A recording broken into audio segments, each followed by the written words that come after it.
ಮೂಲದ ರೇಣುಕಾಸ್ವಾಮಿ ಕೊಲೆ ಕೇಸ್ಗೆ ಸಂಬಂಧಪಟ್ಟಂತೆ ನಟ ದರ್ಶನ್ ಅಂಡ್ ಗ್ಯಾಂಗ್ ಬಳ್ಳಾರಿಗೆ ಶಿಫ್ಟ್ ವಿಚಾರವಾಗಿ 64ನೇ ಸಿಸಿಎಚ್ ಕೋರ್ಟ್ಗೆ ದರ್ಶನ್ ಪವಿತ್ರ ಹಾಜರಾಗಿದ್ರು. ಅಂದರೆ ವಿಡಿಯೋ ಕಾನ್ಫರೆನ್ಸ್ನ ಮೂಲಕ ಆರೋಪಿಗಳು ಹಾಜರಾಗಿದ್ರು.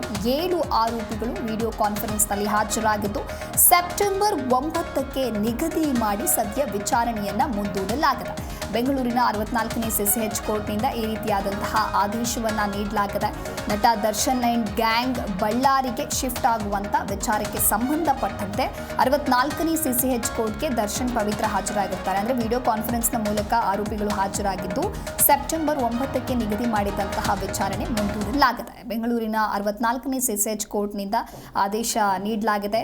ಸದ್ಯ ಐಷಾರಾಮಿ ಲೈಫನ್ನು ನಡೆಸ್ತಾ ಇದ್ದಂತಹ ದರ್ಶನ್ ಜೈಲಿನಲ್ಲಿ ಕಾಲ ಕಳೆಯುವಂತಾಗಿದೆ. ಇನ್ನು ಯಾವುದೇ ರೀತಿಯಾದಂತಹ ಐಷಾರಾಮಿ ಸವಲತ್ತುಗಳು ಕೂಡ ಜೈಲಿನಲ್ಲಿ ಸಿಗ್ತಾ ಇಲ್ಲ. ಸುಪ್ರೀಂ ನೀಡಿದಂತಹ ಆದೇಶದ ಬೆನ್ನಲ್ಲೇ ಸಾಮಾನ್ಯ ಕೈದಿಯನ್ನ ಯಾವ ರೀತಿಯಾಗಿ ಟ್ರೀಟ್ ಮಾಡಬೇಕು ಅದೇ ರೀತಿಯಾಗಿ ದರ್ಶನ್ರನ್ನ ಕೂಡ ಟ್ರೀಟ್ ಮಾಡಲಾಗ್ತಾ ಇದೆ.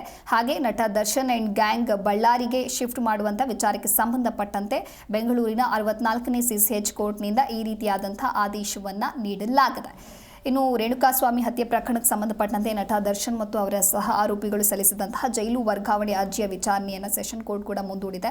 ಜೊತೆಗೆ ಪವಿತ್ರ ಗೌಡ ಪರ ವಕೀಲರು ಜಾಮೀನು ಕೋರಿ ಸಲ್ಲಿಸಿದಂತಹ ಅರ್ಜಿಯ ವಿಚಾರಣೆಯನ್ನು ಸೆಪ್ಟೆಂಬರ್ 9ಕ್ಕೆ ಮುಂದೂಡಲಾಗಿದೆ. ಈ ನಡುವೆ ದರ್ಶನ್, ಪವಿತ್ರ ಗೌಡ ಸೇರಿದಂತೆ ಎಲ್ಲ ಆರೋಪಿಗಳಿಗೆ ನ್ಯಾಯಾಂಗ ಬಂಧನದ ಅವಧಿಯನ್ನು ಕೂಡ ವಿಸ್ತರಿಸಲಾಗಿದೆ ಅನ್ನೋದಾಗಿ ಮಾಹಿತಿ ಇದೆ. ಇನ್ನು ಪರಪ್ಪನ ಅಗ್ರಹಾರ ಜೈಲಿನಿಂದ ಬೇರೆ ಜೈಲಿಗೆ ವರ್ಗಾಯಿಸುವಂತೆ ದರ್ಶನ್ ಹಾಗೂ ನಾಗರಾಜ್, ಲಕ್ಷ್ಮಣ್, ಪ್ರದೋಷ್, ಜಗದೀಶ್ ಸೇರಿದಂತೆ 5 ಆರೋಪಿಗಳು ಸಲ್ಲಿಸಿದಂತಹ ಅರ್ಜಿಯ ವಿಚಾರಣೆ 64ನೇ ಸಿಸಿಎಚ್ ಕೋರ್ಟ್ನಲ್ಲಿ ನಡೆಯಿತು. ಈ ವೇಳೆ ಜೈಲು ವರ್ಗಾವಣೆಗೆ ಪ್ರದೋಷ್ ಅವರ ವಕೀಲರು ಆಕ್ಷೇಪಣೆಯನ್ನು ಸಲ್ಲಿಸಿದ್ರು. ಇದರ ಬಗ್ಗೆ ಪ್ರತಿಕ್ರಿಯೆ ನೀಡಲು ದರ್ಶನ್, ಪವಿತ್ರ ಗೌಡ ಮತ್ತು ಇತರ ಆರೋಪಿಗಳ ವಕೀಲರು ನ್ಯಾಯಾಲಯದಲ್ಲಿ ಸಮಯವನ್ನು ಕೋರಿರುತ್ತಾರೆ. ಈ ಕಾರಣಕ್ಕೆ ಜೈಲು ವರ್ಗಾವಣೆ ಅರ್ಜಿ ವಿಚಾರಣೆಯನ್ನು ಕೂಡ ಮುಂದೂಡಲಾಗಿದೆ ಅನ್ನೋದಾಗಿ ಸದ್ಯ ಮಾಹಿತಿ ಲಭ್ಯವಾಗ್ತಾ ಇದೆ. ಇನ್ನು ಇದೇ ವೇಳೆ ಪವಿತ್ರ ಗೌಡ ಪರ ವಕೀಲರು ಸ್ಟ್ಯಾಚ್ಯುಟರಿ ಜಾಮೀನು ಕೋರಿ ಅರ್ಜಿಯನ್ನು ಸಲ್ಲಿಸಿದ್ದಾರೆ.